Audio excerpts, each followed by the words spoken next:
আমাদের গাছে দেখেন কত লাউ ধরেছে। সকাল সকাল আমার মা ঘুম থেকে উঠে একটা লাউ কাটতে এসেছে, কিন্তু আমার মা কোন লাউটা রেখে কোন লাউটা কাটবে বুঝতেই পারছে না। সবগুলোই অনেক বেশি সুন্দর। একটা আপু লাউ দিয়ে চিংড়ি মাছের রেসিপি চেয়েছে, তাই আমি আজকে দেখাবো আমার মা আমাদের গাছ থেকে লাউ কেটে কিভাবে চিংড়ি মাছ দিয়ে রান্না করলো। মা একটা কচি দেখে লাউ কেটে নিল গাছ থেকে। একদম সকালবেলা, চারপাশে অনেক কুয়াশা দেখেন, আর এই কুয়াশার মধ্যে ঘুম থেকে উঠে একটা লাউ কেটে নিল। তার সাথে গাছ থেকে কিছু ধুন্দুলো ছিঁড়ে নিয়েছে। এই তো লাউটা কেটে নিচ্ছে এখন। মা বলছিল লাউটা অনেক বেশি কচি, খেতে খুবই মজা হবে, তাই লাউয়ের চোকলাগুলো রেখে দিচ্ছিল। আজকে নতুন দেশি গোল আলু দিয়ে লাউয়ের চোকলাগুলো ভাজি করবে। একদিকে ভাত রান্না করা হচ্ছে, আরেকদিকে হচ্ছে লাউটা কেটে নিচ্ছে। গ্রামের মানুষরা একদম সকালবেলা ঘুম থেকে উঠে নদীতে মাছ ধরা শুরু করে, বাজারে দুধ বিক্রি করতে নিয়ে যায়, তার সাথে হচ্ছে শীতের শাকসবজিও বিক্রি করতে নিয়ে যায়। সকালবেলায় নদীর পাড়ে জেলে কাকারা অনেক মাছ ধরে, আর এইখান থেকে আমরা একদম তরতাজা ফ্রেশ নদীর মাছগুলোই কিনে নিয়ে যাই বাড়িতে। নদীর পাড় থেকে কিছু চিংড়ি মাছ কিনে নিয়ে গেলাম লাউ দিয়ে রান্না করবো বলে। করার পরে আমি বাড়িতে চলে আসলাম, আর আমি আমার মায়ের লাউয়ের রেসিপিটা চলুন শেয়ার করি আপনাদের সাথে। এই তো চিংড়ি মাছ নিয়েছে, তার সাথে লাউয়ের খোসা কুচি কুচি করে কেটে নিয়েছে নতুন গোল আলু দিয়ে, কাঁচামরিচ পেঁয়াজ সবকিছুই কেটে নিয়েছে। এবার কড়াইতে দিয়ে দিল সরিষার তেল, এরপরে দিয়ে দিল পেঁয়াজ, তার সাথে দিয়ে দিচ্ছে আস্ত জিরা ফোড়ন। এরপরে এখানে কাঁচামরিচ, লবণ, হলুদ গুঁড়ো, ধনিয়া গুঁড়ো সবকিছুই একে একে পরিমাপ মতো দিয়ে দিল।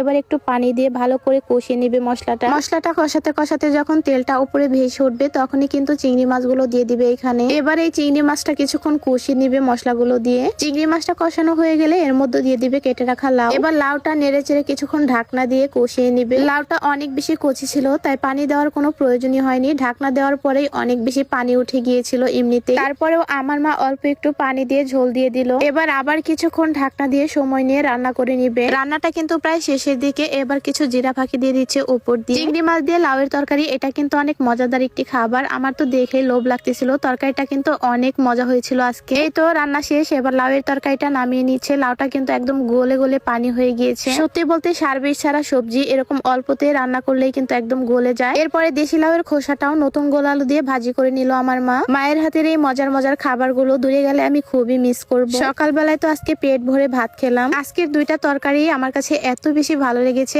আমার মুখে মনে হচ্ছে এখনো লেগে আছে। আর ঘুম থেকে উঠে আমার মতো কে কে এরকম ভাত নিয়ে বসে পড়ো। আপনাদের কাছে আমার ছোট্ট একটা রিকোয়েস্ট, আমার ভিডিও যদি আপনাদের কাছে ভালো লেগে থাকে তাহলে অবশ্যই একটা শেয়ার করে দিবেন। সবাই ভালো থাকবেন, সুস্থ থাকবেন। আজকে এ পর্যন্তই। আল্লাহ হাফেজ।